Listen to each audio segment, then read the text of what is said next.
Oke, untuk sementara kalau nggak salah Polda menetapkan tersangkanya itu dengan pasal penganiayaan berat yang mengakibatkan kematian. Itu pasal 76C juntonya ke 80 ayat 3. Kalau saya agak sedikit berbeda.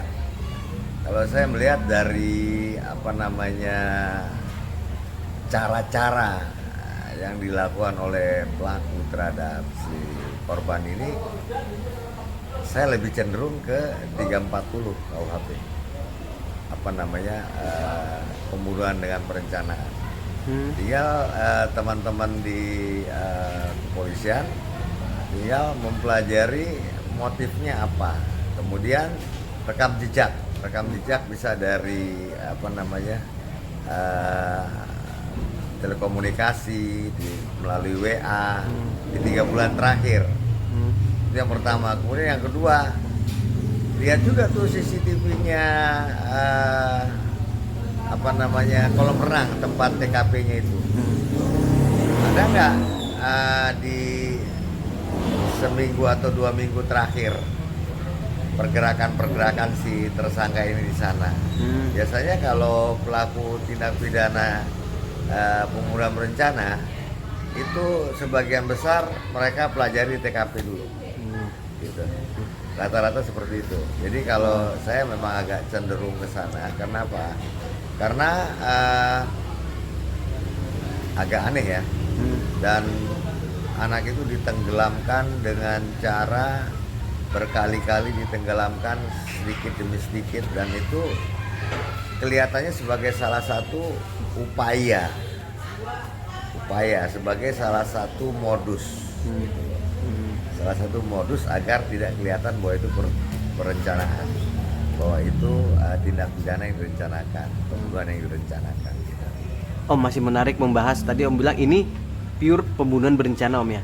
Kalau dilihat dari di TKP itu korban ditenggelamkan sampai 14 kali dengan bervariasi detiknya berapa kali gitu. Artinya korban itu ingin menggapai tepian tapi dihalang-halangi Om.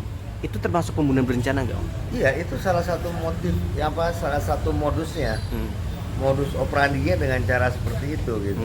Jadi agar kelihatan pembunuhan perencanaan itu soft dia dilakukannya. Jadi seolah-olah dia tidak ada niat untuk melakukan pembunuhan, tetapi korban itu kecelakaan, seolah-olah seperti itu. Seolah-olah seperti itu. Tapi batin saya tidak percaya. Batin saya meyakini bahwa itu pembunuhan yang direncanakan.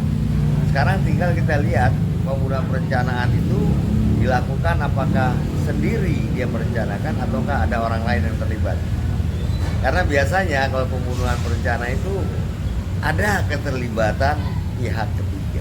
Biasanya seperti itu. Masih berbicara pembunuhan berencana Om.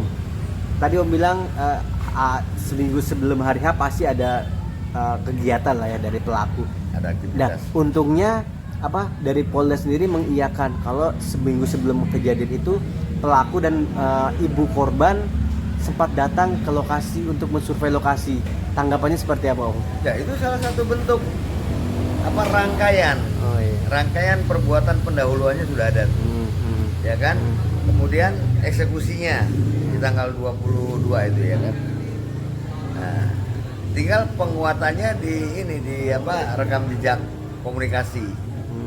Mudah-mudahan ada tuh komunikasi yang aneh-aneh gitu.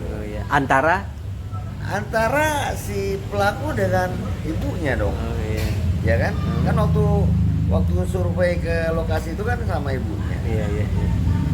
Itu patut untuk menjadi kecurigaan besar kita. Artinya ya memang dalam hal ini penyidik harus super hati-hati untuk menetapkan. Sudah bagus memang penyidik menetapkan ini sebagai tindak pidana penganiayaan yang mengakibatkan kematian. Om terakhir, berarti Om bilang tadi ada kemungkinan keterlibatan pihak ketiga ya.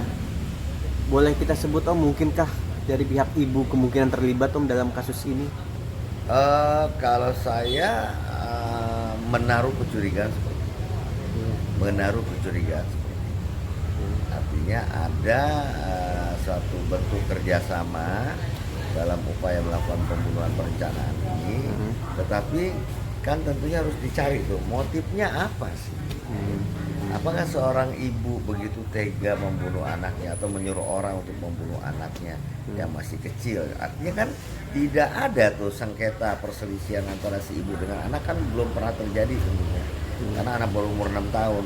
Kecuali kalau anaknya udah dewasa, kemungkinan besar ada perselisihan antara si ibu dengan si anak, atau si anak tidak setuju si ibu mau menikah dengan orang ini gitu kan.